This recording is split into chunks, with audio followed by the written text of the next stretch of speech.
everybody, and thanks for tuning into the AFV Factory. So today is the first of three unboxings for review kits that I'm being sent. This particular one here is from a German company called Model Baureihe, and they specialise in resin 3D printed kits. A lot of it is naval, but they do stuff that is in is military and is in 1/35 scale, which is what this kit is. I'll leave a link to their website in the description below, so you can go and have a look at their stuff. I've had stuff from them probably over the last 3 years, I would guess. I've had some tracks that they did. I had a remote weapons station, specifically for Second World War German armour, and now they've got this. So let's open this box up and you can see what we've got.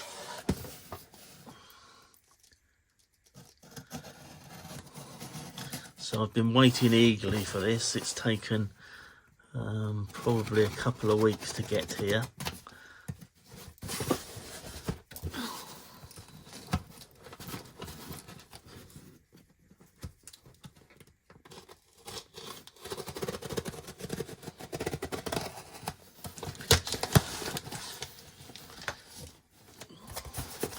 Open it without bashing the camera.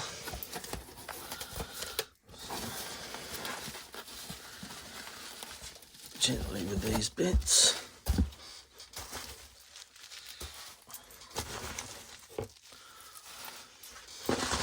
That looks like everything. Yeah. Okay, so as I said, I know what is in this, but I'll keep you guessing for a little bit.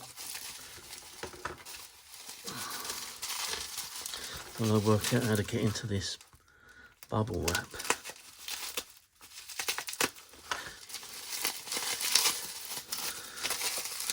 Knife needs a new blade, really. I've been cutting out bolt heads to go onto the sprocket and idler hubs on the mouse project that I'm doing.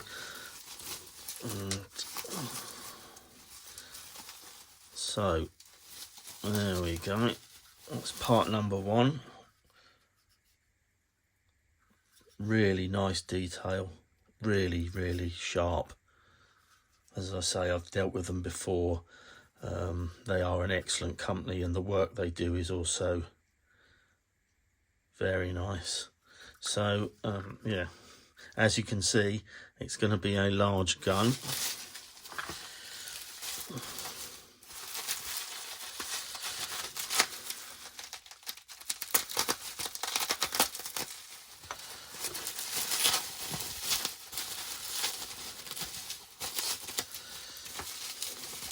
This is the main barrel. God, it's bigger than I had envisaged.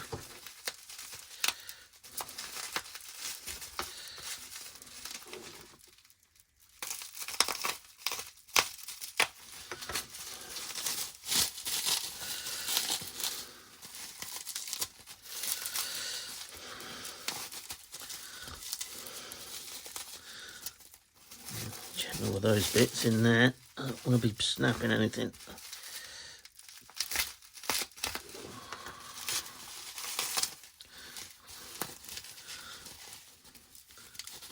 So there, yeah.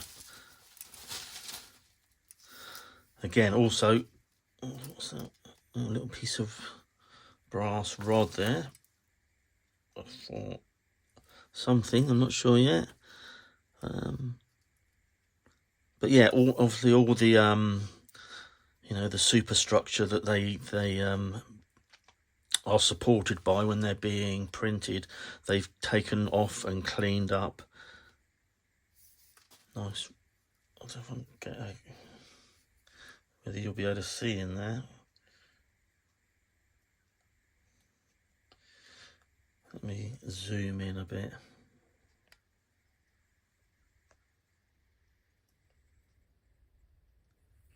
Focus. So, is it focusing? Come on. Anyway, I don't know whether you can make that out, but this is actually rifled.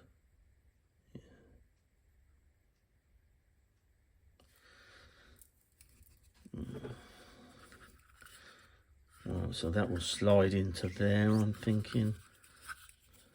Oh no, obviously you did it that way round. Like so. Pins almost line up. There's a little give in these pins. I might have that upside down even, so. Yeah.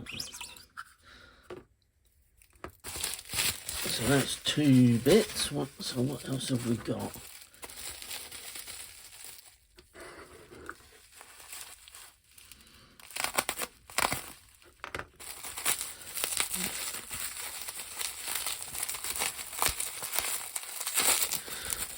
So by now a lot of you are going to know exactly what this is. Yeah, so that's still got all the supporting structure for it. But again, super cleanly moulded. Really nice crisp teeth on that sprocket. Come on, focus. And the final part, I'm guessing, is the carriage for it. Let's have a look.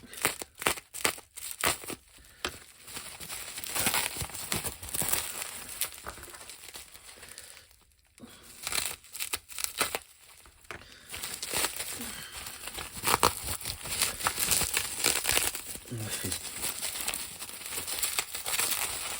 definitely too blunt for this. Oh yeah, so this is the main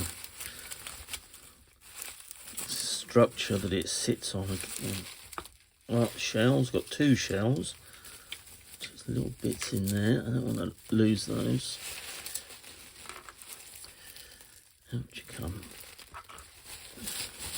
Sure there's nothing else in there. No, that's good. So let's get rid of that. Again, lovely bolt head detail on there. So that's that's the loading tray. There, that sits on the back of the gun, and the shell sits there, and then feeds into. I'm guessing goes into there onto the for the breech. So there it all is.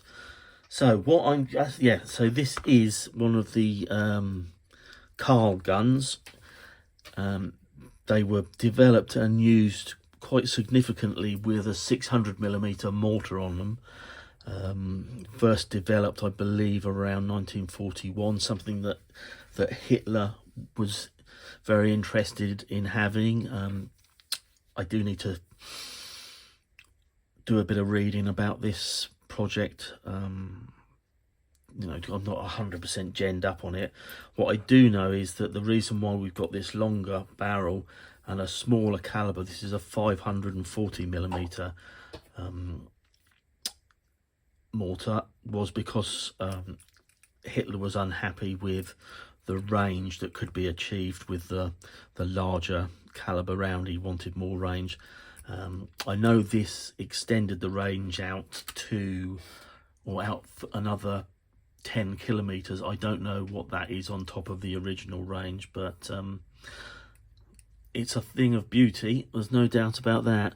And what I am going to do is take a little pause on the mouse project. I'm not going to stop that entirely because I'm making good momentum with that, and it's an exciting project for me. But I do want to get this done, and there's not a lot of work involved. And what I am going to do is I'm going to mount this onto a E100 chassis that I have spare. It's a kit that I've already built, but I've been robbing parts off of it for this and that.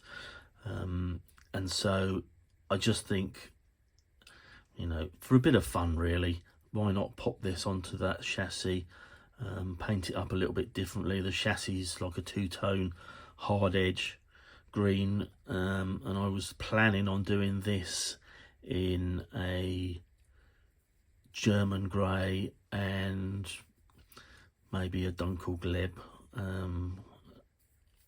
I'll have a little think about that, but yeah, so there's a definite contrast, and also the fact that this has been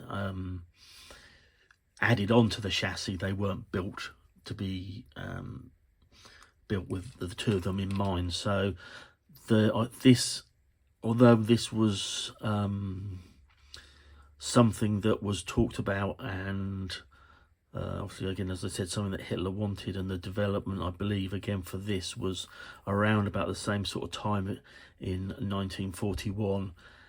This gun, which they converted the 600 mils to take these smaller but longer barrels, and they were only used, I believe, very limitedly in 1945. Again, it's something I need to do a bit of research on and have a read up about it. So that's the reason why I went for this barrel, because of its links to end of war operations. Again, it sort of ties in with my sort of fictional idea that maybe this could be put and mounted onto the E100 chassis. I'm sure from a weight wise, you know, there's no reason that chassis would be more than capable of carrying this type of weapon. Once the you know, the massive turret was removed and other parts, etc. So yeah, I've been talking for 12 minutes, and I know people tend to lose interest in my stuff if I rabbit on for too long, but there it is, my first kit for review. And as I said, I'm going to be jumping straight into this, so you'll be seeing parts of this coming up very shortly. So many thanks for tuning in, and I'll keep you posted on the development here, and I will be getting back to you shortly. Thanks a lot then. Bye.